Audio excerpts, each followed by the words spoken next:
The Avatar franchise is terrible at writing romance. It was bad in Last Airbender, terrible in Korra, and like, I kid you not, Korra is so terrible at romance, the best one they ever wrote was the one that they didn't. This franchise is so bad at this that any relationship that works feels like a mistake or involves Sokka. Well, hello!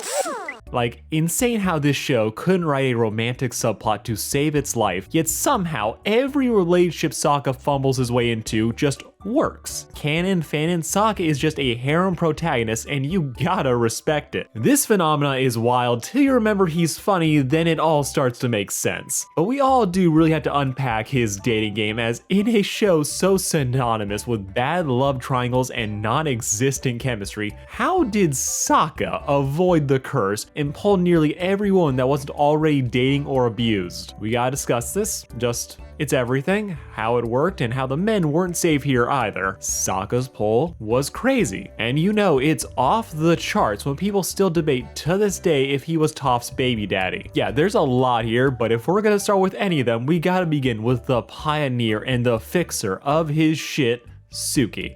Let's see if you can handle this! Now, to be clear, Sokka was not a prize at the start of Avatar. He was funny, yes, but more funny for what happened to him, aka karma.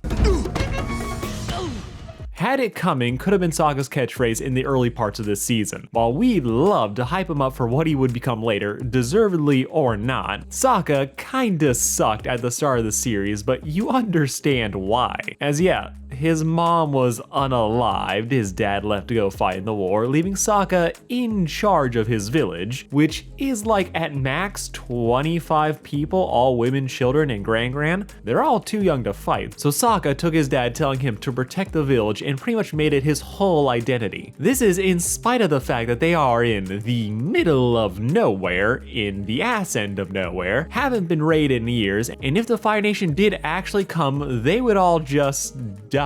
But being prepared and thinking you are two very different things, with Sokka leaning into the latter, building snow castles that were supposed to be fortifications, running military drills with toddlers. Sokka runs with the idea that he is ready for anything, that he is fulfilling this important role when in truth he is woefully outmatched by any Fire Nation soldier, let alone a raiding party. But that sense of importance of being the protector had a negative effect on Sokka and how he would view others, as he took this idea of being the man of the house, that he is somehow responsible for taking care of his sister and the village as a whole. Then not only did he let that go to his head, but he also started to think that others were beneath him. Leave it to a girl to screw things up. Sokka early on hits this bad combo of self-importance and not recognizing all the work others are doing for him to be able to do the things that he do. He hunts, yes, but when it comes to the non-glamorous jobs of taking care of the home, he lets the idea that I need to prepare for this potential invasion just blind him to just how much everyone is going out of their way to help him. Hence his tendency to be a sexist dick to Katara, demeaning all the work she does, viewing waterbending as a hassle that gets him splashed with water and not a deeply personal thing for her. He's not the worst, but he's in that developmental stage where somebody needs to step in and check his shit before it becomes ingrained behavior. Katara yells at him over it, but she can't really humble him in the way that he needs to be, and the rest of the village is too busy surviving to step in. Sokka had issues, but he's very fixable, which is where Best Girl would come in. Or we could stay a while. Now, because the Netflix adaptation was too cowardly to handle Sokka being sexist for less than an hour, they cut this entire subplot to challenge themselves to see just how many people they can get to dick ride him. It's important to remember that for all the memes, for all the jokes about Sokka having game, we do have to remember that Sokka is a fail girl first. I'll see you now!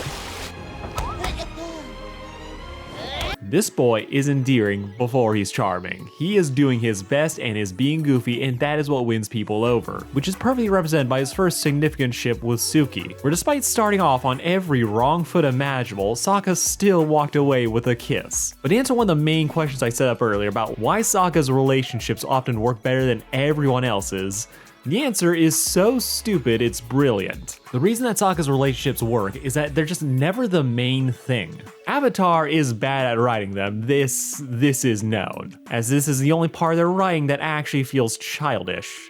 Smoochy, smoochy, someone's in love. This is how the romance feels 80% of the time. It's basically fake blushing going, oh, they almost kissed, when, like, guys, we just had a deep exploration of grief. Why are we kicking our feet over the most mundane slow burn imaginable? This is how Avatar typically does so much of its romance. It's very heavy-handed, you get used to it, some of it not so much, but overall, you can always tell, like, okay, this is what they're doing, and the tonal whiplash is very evident. Saying that it's in your face would be very generous, as after a point, they might as well just have a kiss cam filter on just constantly. But in contrast, Sokka's entanglements are often secondary to another idea or lesson in the story. Sokka meeting Suki is not the set for her being his future wife. It's distinctly about teaching Sokka that he's wrong for being sexist, for assuming that women can't be warriors and that by this transitive property he is better than them. This is the main takeaway from this arc, making this ship a nice bonus, not the main thing that we have to hyper focus on till it's basically consuming the arc.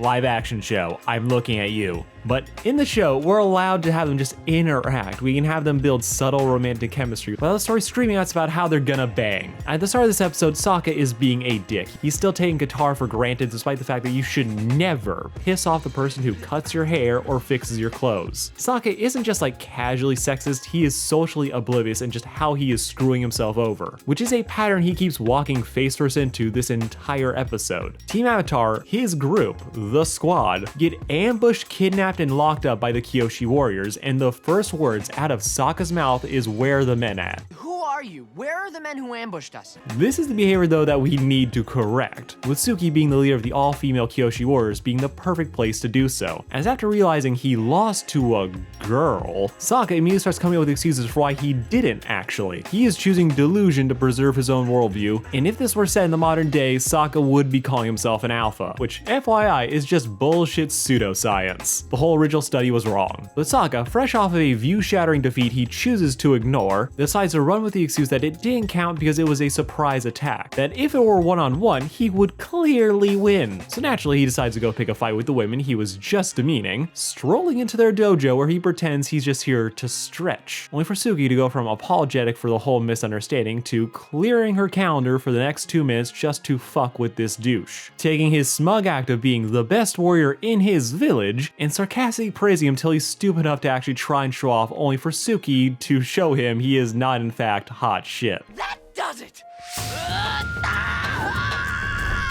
Sokka really came in here saying, I'd be mad, but you're a bunch of girls, so you get a pass, only to get completely outclassed. Sokka really is a teenager in this regard. He is a little fish in a much smaller pond, growing up around toddlers and non-fighters, allowing him to delude himself into thinking he was way more capable than he actually was. A fact that he kept ignoring even when Zuko took him to school, with his only hit coming from being clever, not strong. But to Sokka, that defeat, well, that was the Fire Nation, that was a trained soldier, it was a guy. Sokka really let himself think that he was still top tier, only for Suki to show him where he'd actually place at her feet. Sokka came in talking so tough, only to get humiliated as he kinda deserved, with Suki enjoying every second of it, as yeah, he's being a dick, but that doesn't mean he always has to be one. Later, after digesting that humble pie, Sokka comes back to the dojo, asking for their forgiveness and requesting training, having finally realized the fact that, well, he sucks, but even more importantly, he recognized that his pride was getting in the way of him getting good, so he's able to let it go to actually become the warrior he wants to be, with Suki accepting the apology, and continuing to show her own sense of mischief by making him dress up in full Kyoshi garb just to test how sincere he actually is, plus imparting on him the tradition's importance of why they wear it, making Sokka actually think that the dress and makeup is kind of cool actually, not just something he would tolerate to get fighting lessons. Now all this serves the point of breaking Sokka from his previous mindset about women, to humble him and allow him to start learning from others rather than assuming he has everything figured out. If you were to break down what this episode is trying to do, humble Sokka will be the tagline of his arc. The fact that Suki kisses him at the end is just the bonus. I am a warrior, but I'm a girl too. And this is why it works. The story is so busy trying to humble Sokka that it doesn't have the time to bog itself down in shipping them. This again, I shit you not, is the saving grace of every canon Sokka ship, but especially his relationship with Suki. Like, to run it down, Sokka meets Suki, more about teaching him a lesson than struggling to justify why they should be together. Their second meeting almost a season later, less about them rekindling their romance and more about Sokka processing and letting go after Yue's death, and to not let his fear of loss control how he acts. Reunites with her in season 3, more about organizing a prison break that also includes Sokka bonding with Zuko and rescuing his dad. Every episode after that where Suki is actually on Team Avatar is the long-awaited Zuko field trip specials. So nobody is stressing Suki and Sokka like not having a lot of time together. Instead, we just have fun with them hanging out, being in scenes together, and doing things that would get this show an R rating. We'll talk more about each interaction, but Sokka and Suki are a great couple because they are a side couple. They're like Jake and Lady from Adventure Time. The show doesn't have to waste time on shipping drama to make them interesting. We effectively only have like 2 real episodes semi-centered around them. But after that, they just have to be in the background doing couple things, as they're already solid characters, so we only have to maximize the little time we have with them, with the actual plot of each episode being so pressing that you understand why they're not the focus.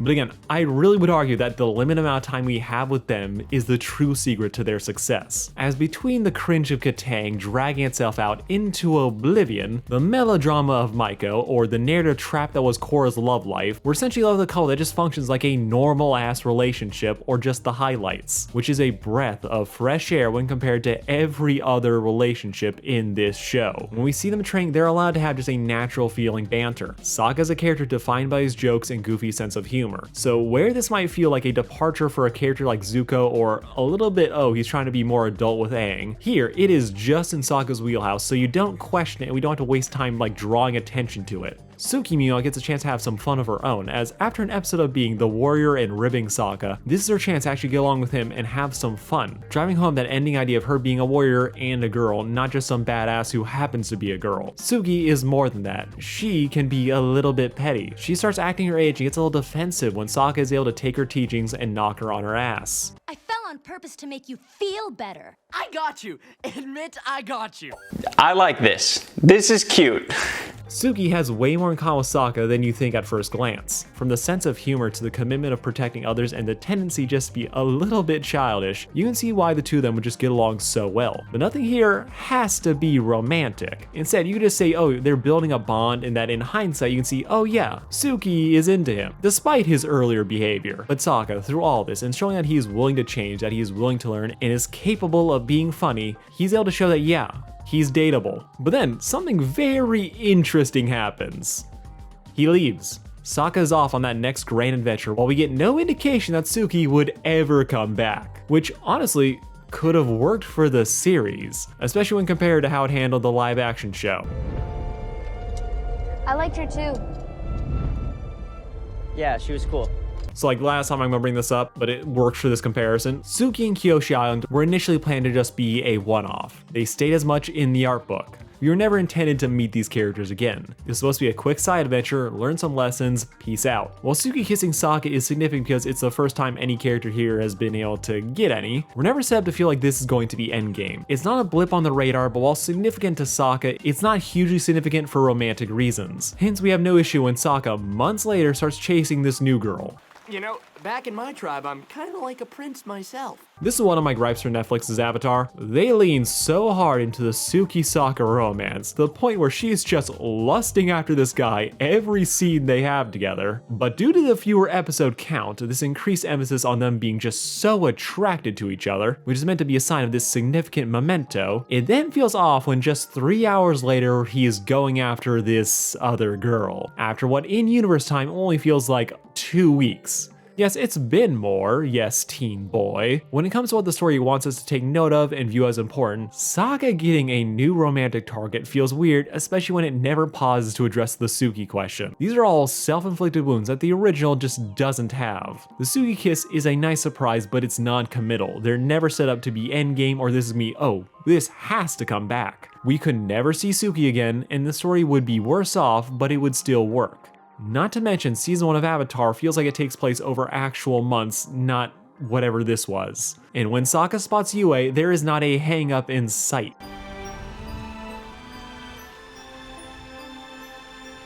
So out of everybody, Sake's relationship with Yue is the one that's like the most played straight. It's fairly basic, boy meets girl, girl turns out to be royalty, the boy thinks he has no shot, and keeps thinking that till she reveals that she's into him and has always been. The beauty of this ship though, like always, is that it isn't the main focus of the story, and like with Suki, they aren't even like the main focus of this arc. As honestly, this whole quick fling is more about building up to Yue's death than it is about her and Sokka. Bye, bitch!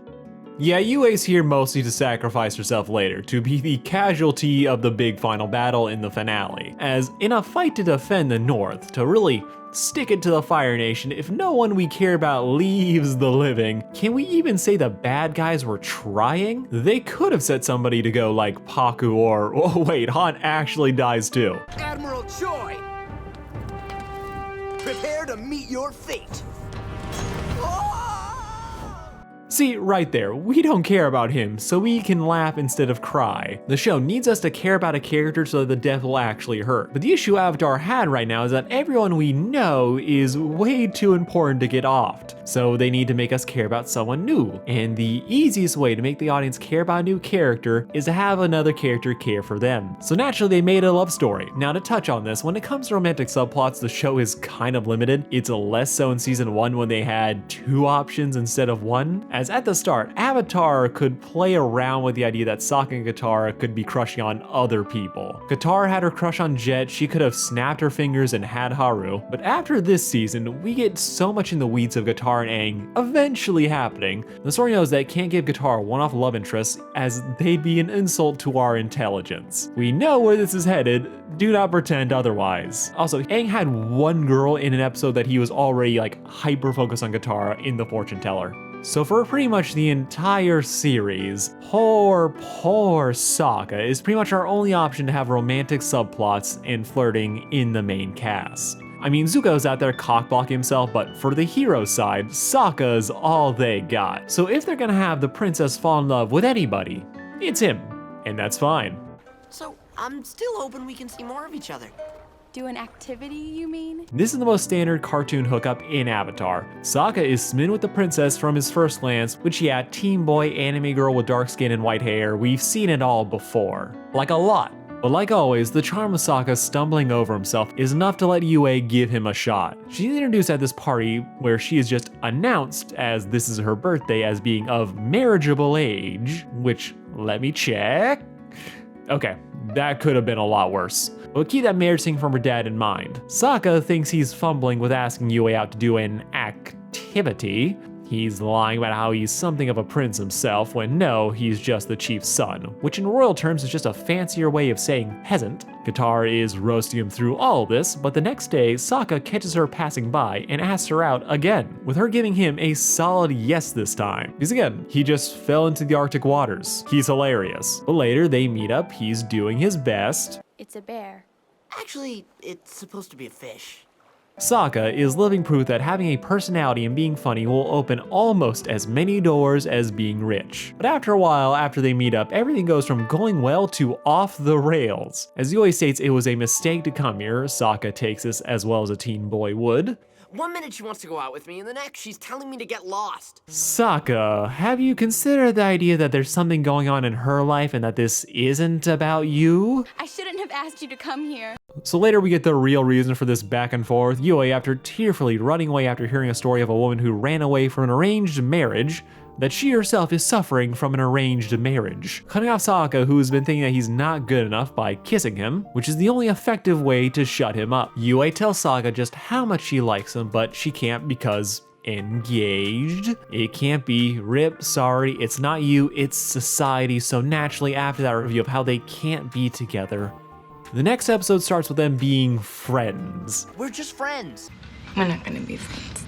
They start this episode with Sokka taking her on a magic bison ride where they nearly kiss. For water tribesmen, these two love playing with fire. Though honestly, while it works for what it is, from where we left off to what we then come back to, I do feel like we're missing one romantic beat where they just say, okay, we can't be together, but maybe we can try to be friends. The season just doesn't have the space for it, but on a rewatch, it does feel a little noticeable just how clearly Yue said that they can't be together. Sokka lets her run away for a second time, only for them to be risking it all after one skip the credits later. This though is as good a time as any to discuss why Yue would be fooling around with Sokka of all people. Like, besides humorous, has riz, and generally cool guy when you kind of get to know him. And I think it really just comes down to one very small but very important thing. He's not from around here. And I don't mean that, oh, he's new or special. I mean that Sokka doesn't know shit. Personally, I've always read Yue's engagement as being either public knowledge or at least mostly common. Her fiance brings it up, her dad does, nobody's trying to keep this thing on the DL, so naturally it makes me think that no guy would try and shoot their shot with a princess who is wearing an engagement necklace. Nobody would try, except the guy who just got here and doesn't know better. Hi there, Sokka, Southern Water Tribe. So Yue, when she feels like she's running out of options, cue Sokka, a funny charmer from out of town whose clumsy but sincere approach makes him pretty much the antithesis to everything that she's suffering from in her rigid and very controlled life. They are giving Jasmine and Aladdin if Jasmine was resigned to marrying out of duty, which is the big character trait that the show wants to reinforce about Yue. She may not love her life, she might not like her situation, like she might honestly dislike Han, but she's convinced herself that this is what she needs to do for her people and her country. This is the only reason that she doesn't kiss Sokka again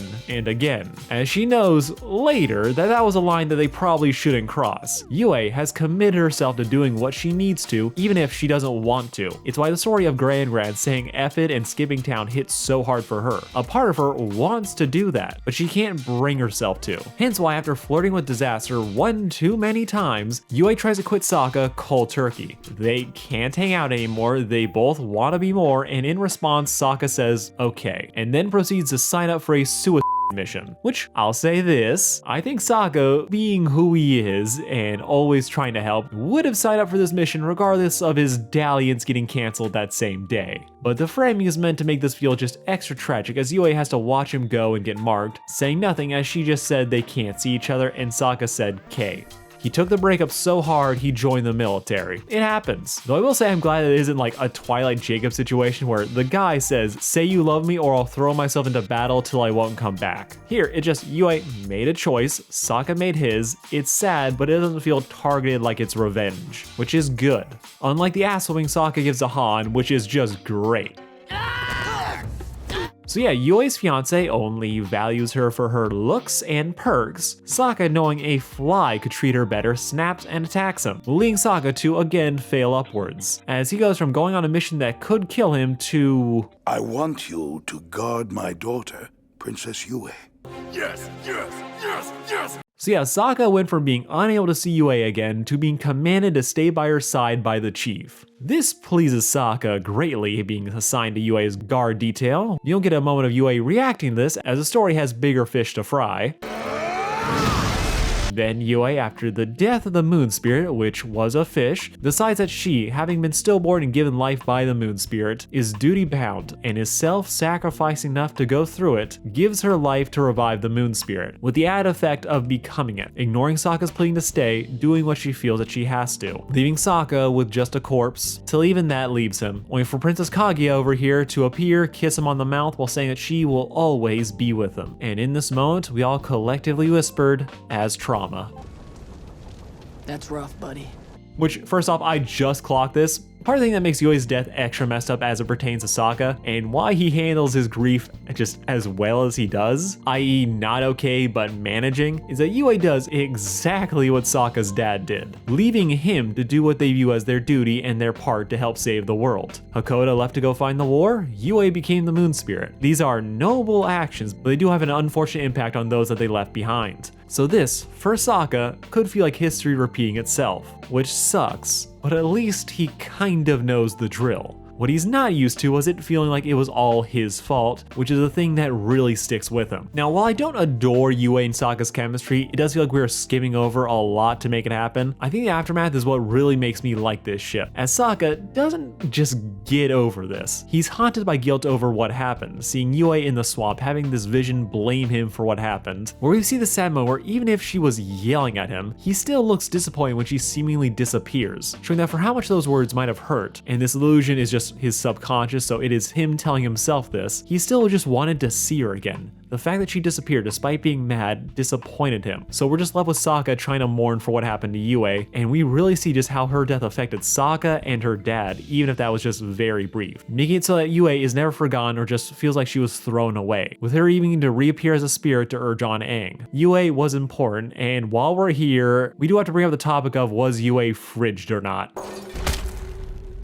For those who don't know, fridging refers to the practice of killing love interests, typically mostly women, for the sake of emotionally devastating the typically male hero. Now, you could make an argument that this is what happened, and you would have a solid enough case. But for me, I don't think it's fully in that same category as bad as the most famous examples, like Batgirl getting shot by the Joker, or the trope name where the Green Lantern's girlfriend got stuffed in a fridge just to make him feel sad. As personally, while Yue is here just to sacrifice herself later, not every girlfriend who gets taken out for something other than dinner is an example of fridging. Sometimes it can be more than just a cheap source of anger and a source of motivation. While Yue's death here is very intentional and pretty quick, to me it serves a greater purpose and is framed more around her than him. It is more of a heroic sacrifice than a quick brutal death, the impact of which affects more than just Sokka. But most importantly though, it doesn't feel like the story languishes or feels exploitative in just how it's done. Sokka mourns her, yes, but it doesn't become the new focus of his character. The story does go out of its way to make a case for why your character would decide to make this noble sacrifice, as her whole character is built around the conflict between what you want versus duty, which is the thing that prompts her to leave the people she wants to be with to save the world. So in the end, I feel like this is more of a case of star-crossed lovers than Yue getting fridged.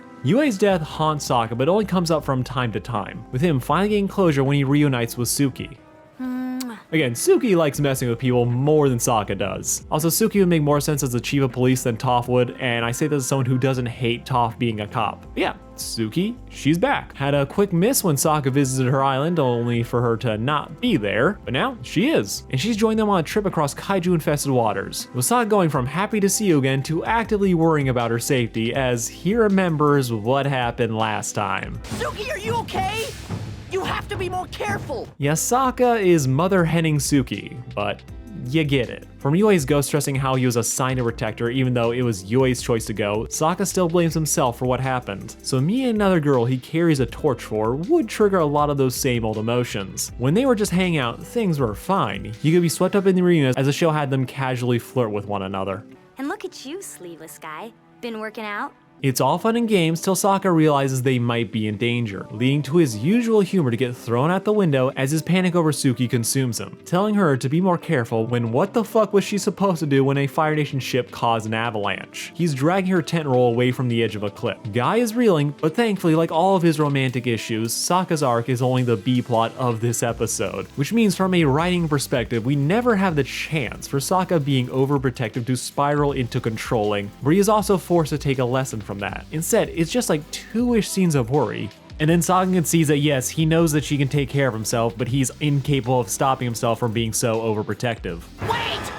Oh, never mind. I thought I saw a spider, but you're fine. It only takes the midway point of the episode for them to finally talk about what's going on. Sokka cops to how he lost someone recently, and that's been the cause of his everything. It really only took them half an episode to actually communicate, and this is why people love these two. They cut to the chase and hash things out. Suki just hears about Sokka's damage, cheers him up by saying that yeah, she lost someone too, and it's him. He thinks for a second that it's not, but then he gets the confirmation. It is, you stupid. This gets him out of his melancholy, reminding him that she started the day kissing him, so he can end it the same way. But no. I can't. Sokka still isn't fully over his ex, who, thanks to symbolism, is standing right between them. Something that Sokka has also been gazing at longingly this entire time. Big rip, but you get it. And Sokka, he's able to just come to terms with all of this. Before I knew it, This is what I mean by Sokka and Suki's relationship just kind of being all the highlights of the usual cartoon drama. If these two were the focus, we probably would have had just a much longer mourning period where Sokka was still grappling with his feelings for Yue. However, it's been a long time since the finale. Suki just got back. We're allowed to have just one episode where the memory of Yue is coming between them, only for Sokka to realize he's good and to not leave Suki hanging. You could describe this as speedrunning, but the way the story is structured allows us to just nod along going, yeah, okay, yeah, no, that makes sense. There's been enough time. We saw how Sokka's feelings for Yue would make this difficult at first, only for that gut reaction to avoid a new partner to fade away as Sokka spends a day thinking about it and realizes he's ready for this. It's not Shakespeare. We don't follow along for every step of the way. You see enough of the key points that you can easily assume character moments that happened off screen, as it just feels like a natural progression of who they are and what they feel. Time does heal all wounds. Sokka would eventually move on. This makes sense. Way more than you and Sokka trying to be friends after running away twice. You talk too much. Suki tries to be respectful in leaving. Sokka says no, they're good, and gets an ironic but sweet line about her talking too much when he's the resident motor mouth. Suki has to leave to go back to her friends on the other side of the pass. You can tell that a new chapter has been opened here. We never get a lot of Suki, but when she's here, she never misses, allowing this ship to sail while so many others were trapped at port. Suki may be gone, but she's like Sokka's boomerang. She's always coming back. And while we're waiting for that, let's talk about Sokka's other ships. Oh, Sokka, you saved me. Mwah. True story, to this day, people are still considering the idea that Toph's daughter Suyin is Sokka's, all because she had a crush on this guy when she was 12 and she had no other options in The Last Airbender, besides the Duke, but he's barely a character. So without any other main couple romantic interests anything, though we had semi-official stuff for, and the fact that Suyin had noticeably tanner skin than the rest of her family, people took one look at Sokka and said it had to be him, but no, he isn't, I think. Now, Toph crushing on Sokka is honestly the funniest joke Avatar has ever told, as it both comes out of almost nowhere, yet it also fits so well. Toph is the resident brawler. Her character feels like it was designed to reject everything you'd assume a blind 12-year-old would be, as while everyone around her assumed she was helpless, turns out she was an earthbending prodigy who snuck out at night to go kill it at a pro wrestling ring. Toph was a stubborn combative person who can put pretty much anyone in their place. Yet for all of her toughness, Toph is also still 12, with her own set of insecurities and lacking experience in certain areas. The show touches on this part of her character way more than fandom would have you believe. People love to hype up just how badass she was, that she was cool, tough, and all that, but the truth is there's a lot more nuance here. But this hyperfixation on her strength manifests in the show as her Ember Island XP turns out to just be some buff guy who gives one-liners and is super strong, which she loves, but then disproves it by connecting with Zuko about how he feels so ashamed for what he did when she knows that his uncle would just be proud of him. Whether it was worrying about how others saw her, struggling in situations that made her feel helpless, Toph has a lot going on, but it tends to be mini arcs rather than bigger ones like Zuko and Katara had, with one of the smaller but reoccurring quirks of her character being Toph's crush on Sokka. They missed you or something. I didn't care. If Suki and Sokka work because they're always a B-plot, Toph's crush works because it's basically a recurring gag that only happens twice, like in the entire series. We get small moments of the two hanging out, moments where they're on up and she's holding on to Sokka for support. It's nothing too crazy, as they're not really deepening a bond, rather it is again process of elimination. Toph is the polar opposite of Aang and Katara to some extent. So if there's anyone in the group she would hang out with, just casually, it would be with Sokka. The two share a wry sense of humor, with Toph being more prone to ribbing and burns that even Zuko couldn't recover from. Sokka was also the only one to not give Toph shit over doing her own thing when she first joined the team. In contrast, Katara and Aang were getting on her case, kinda justifiably so. Toph's desire for independence with her larger-than-life persona made her just a joy to watch. You also see why she, well, resists the urge to publicly say that she likes Sokka. Drink cactus juice. It'll quench ya. Nothing's quenchier. It's the quenchiest. How could this happen to me? While Sokka occupies a space where she could bond with him in the background, her being unfamiliar with expressing herself romantically, it all means that she really doesn't know what to do with Sokka, making Sokka feel like, and I truly believe it, to be Toph's first crush, which is cute, but also very unserious. We know she has some feelings, so it's adorable the 2 times it pops up, especially since the first time is the same episode where Suki comes back, so you know that this shit is getting downplayed and you like, no, this is not even in contention here. She ends up accidentally kissing Suki. Be it little things of Toph being miffed that Sokka didn't thank her for saving his life, hence when she gets pulled out of the water after nearly drowning, and hearing Sokka say he would go get her, Toph puts on a whole one-woman show about thanking Sokka for saving her, before then allowing herself to kiss him on the cheek as a thanks. This felt like it was pulled straight out of a story she heard at some point. She had this fully prepared, as if thinking that she didn't ham it up, she would lose her nerve and the moment, only for this moment to be with Suki, who she kisses, and is very nice about it and never brings it up to Sokka, though Toph is ready to go back to drowning after all of this. Toph crushing on Sokka is adorable. It's not anything special and never, thank God, leaves unserious territory, as this would be a love triangle that nobody would sit through. Toph is too young, and unlike Aang, undeniably looks so. So the anime show can't fudge a few inches to make us not notice that this is a child and another teenager. They do have sweet moments together, like Sokka and Toph talking about guitar and how her acting like a mother affects both of them positively, but we never get the sense that Toph and Sokka ever had a shot in this series. Maybe when they were adults and when Suki left Sokka for Zuko, which that was a thing people were scared of happening for a hot second. If you never heard of this, it's in the Avatar comics, which if you don't read, you consider yourself lucky. I hate it. Just read the Kyoshi books if you want some EU material from the Avatar verse. I haven't, but I hear they're really good. Toph x Sokka is just one of those fun ships that it doesn't go anywhere. You see why Toph would feel this way, and it allows the audience to make theories about how it might have happened later. Sokka is charming. The only other option was Aang, and the queer people in Avatar weren't allowed to speak up till the last minute of Korra. If Toph was going to have a harmless crush on anybody, it was gonna be Sokka, and it was a fun wrinkle for Toph's character. All right, let's talk about the other woman. It is the Avatar. And friends. Hey, I swear the animation Bible says that if any female villain group exists, at least one of them has to flirt with the hero. And since May is May and Azula is saving that energy for that one shot with her brother, Ty Lee ended up being the resident flirt of the team, aka the only one marginally okay with emoting. Ty Lee though has always been fun, because reasons. When she was first introduced, we really didn't know that much about her other than she worked at a circus and was a former friend of Azula's. And when I say friend, that might as well be in quotes, as Azula is basically holding her hostage. Ty Lee does like Azula, I think.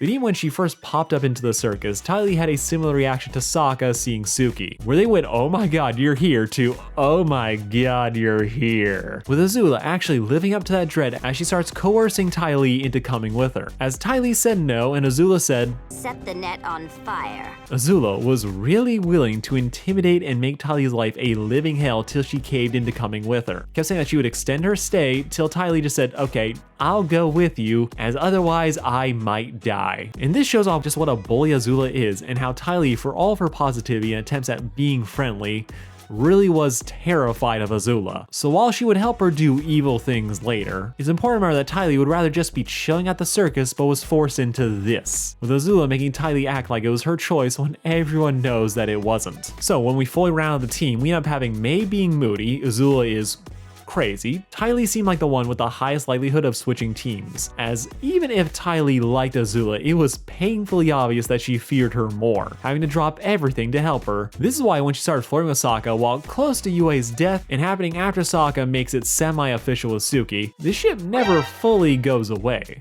as people love to see someone get away from a bad situation and join the light. Though I'm sure if you crunch the numbers, Azli or whatever Azula / Ty Lee has way more shippers, because of course it would. It's abusive. But as I said earlier, Sokka at this point is the only main male who isn't getting railroaded into an endgame, so all the stray flirts, if any, will be knocking at his door. Personally, I think this one comes too little too late. It was funny seeing Sokka get the attention, but even it was unserious. Was it just me?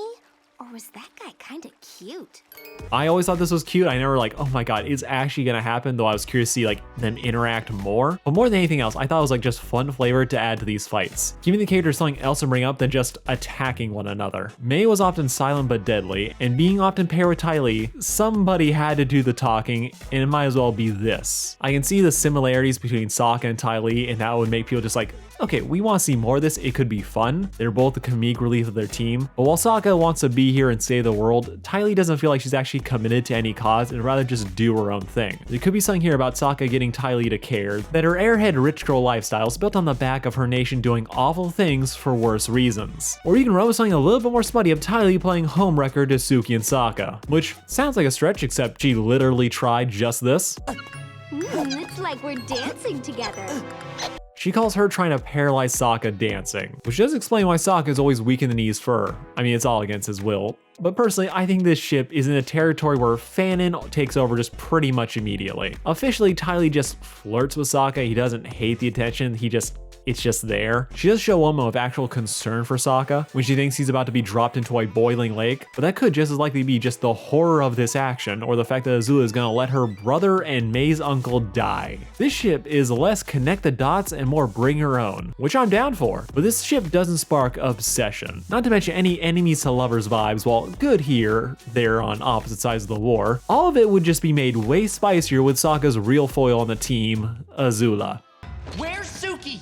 Now, Azula x Sokka to me is built around their shared daddy issues and wanting a ship name better than rough buddies. Azula and Sokka are both in story heavily defined by their fathers. Sokka spent his entire life trying to emulate his dad, trying to fill his role after he left for the war, with Sokka feeling nervous at just the prospect of meeting his dad again, who he knows loves him. But when compared to the larger-than-life image he's built up in his head, it's understandable why he would be nervous and just how validating it would feel to have his dad praise him. In contrast, Ozai treats Azula like she treats her friends. It's not heavily focused on, but the subtext of their relationship hints to it being built around fear, with Azula's obsession with perfection leading her on a self-destructive path where she feels like she has to be exceptional or she is worthless. With her reaction not being brought along on her dad's big final conquest thing is to throw a tantrum and complain about how he can't treat her like Zuko, which is the moment where Azula really says the quiet part out loud about their relationship. As while Ozai scarred and tossed out Zuko, an event she cheered for, having to grow up as her dad's favorite put a mountain of pressure on her to be the best, to be perfect, with all the love that she gets feeling very conditional, leaving her to become a nervous wreck the second she starts to feel like she's slipping.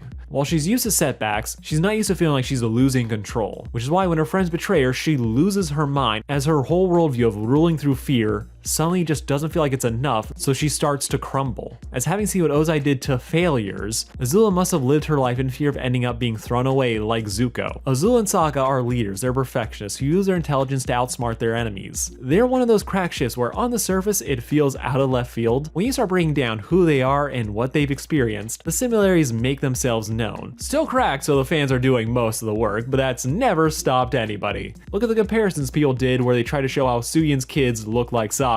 People have done more with less, though I will say... Well. Yeah, everything I said about Zutara, the general enemies to lovers, opposing aesthetics, the juicy character drama centered around opposing cultures are here, but the add twist that the focus is still on the royals' bad mental health and having to unlearn their entire life. I think part of the reason though that these two never blew up like Zutara did, besides not having a chance to get its hooks into kids early, is that while there is an impetus to show more empathy to Azula, to help her heal and to become less self-destructive, there isn't really a great push to see that come from Sokka of all people, as it could be more easily justified and done with different characters. Personally, I'm fine with Azula's ending. Her being this tragic figure at the end of the story fits the narrative of Avatar, but if we're trying to get her to come back from the brink, or in this case, the full cliff that she jumped off of, that's better done via Zuko, who had much the same struggles and would be the person to reach out to her after everything that's happened. Something that did happen in the comics, but we don't talk about those. But if you're looking for other characters to do this besides Sokka, the other one might be Ty Lee, who did have the closest bond with Azula despite how fucked up it was. Azula is just a funny character to imagine just in any romantic situation, as I feel like a lot of people tend to make her more tsundere just out of anything, as if you want to keep Azula's cold nature while still having a soft center to actually build a ship out of, we know Azula sucks at flirting and relationships, like she sucks at it so bad. So it'd be interesting to imagine just how awkward Azula would bounce off of goofy but charming Sokka. It's something that could be tantalizing and I want those recommendations, but we gotta talk about the real main couple now. I think I know who you mean. You do? Okay, will people stop shipping Sokka with everyone for 2 seconds? Good trick. No, for real, is there anyone Sokka isn't shipped with? And before you say Sokka x Katara, I promise you're wrong. Okay, we're just gonna lightning round these ships.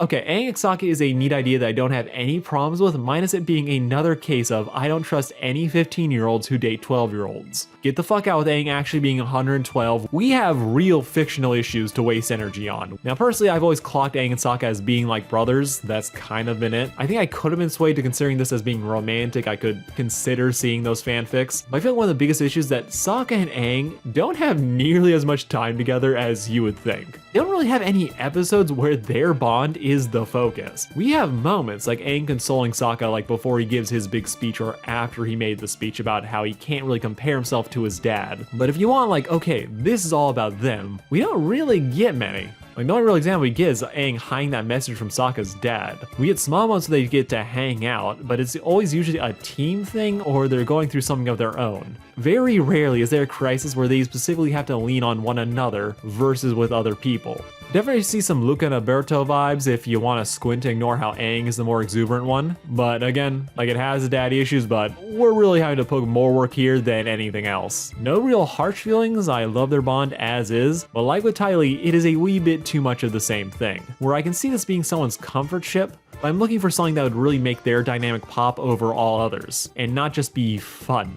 Let me know how you play in the comments, but moving on.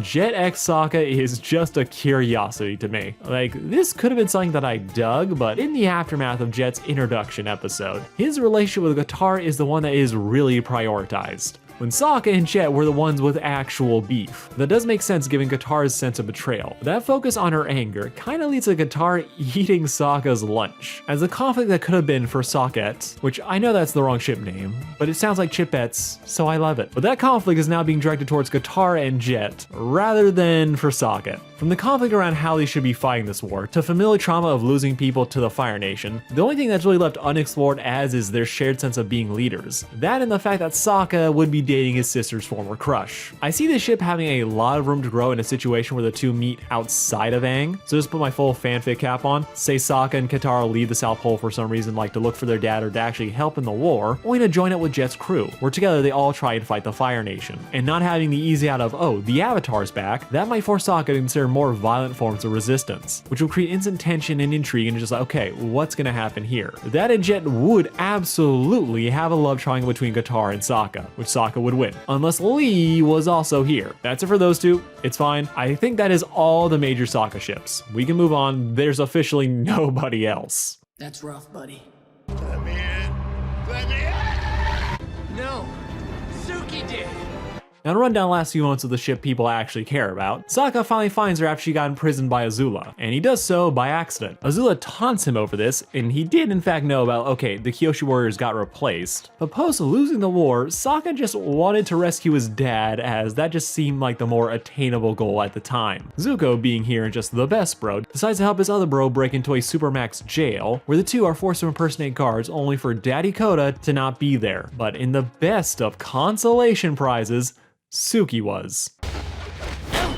So he tries to play the same overly familiar guard trick she pulled on him, but context is everything, and you don't need any to understand how him leaning into a random guard getting flirty with a female prisoner would be a bad call. This is a little bit of the obliviousness that Sokka he never fully loses. So like always, she has to slap some sense into him. The two working together with Zuko, who got caught so that they can make out, come together to make a plan to get out of there, only to say nah as they risk all of it on a new batch of prisoners potentially having Sokka's dad. And Suki is ride or die with no problems of staying behind to take the risk with Sokka, which thankfully it pays off. And then during the escape, Suki gets her future father-in-law's seal of approval as she parkours through a riot to kidnap the warden. That's some girl. After some trials and tribulations followed by them getting overshadowed by a completely different ship, everyone makes it back to home base where the Water family is reunited. And after that, Sokka and Suki kind of just hang out for the rest of season 3.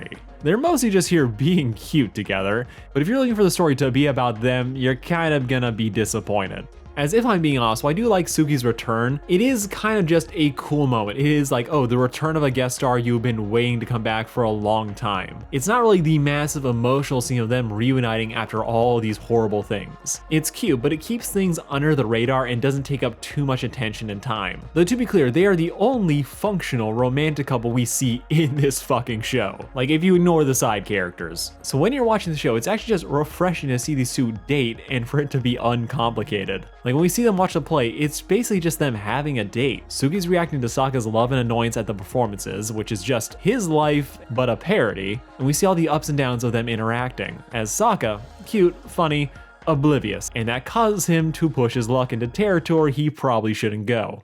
Are you trying to get on my bad side? That was a little rough, and she later helps him go backstage to share his jokes with his actor. Nothing here is too crazy, but it is a simple meal well made. Especially when, again, we're juggling so many other emotions in this episode. The one thing I will point out is that Suki doesn't know about Yue. You never told me you made out with the moon spirit.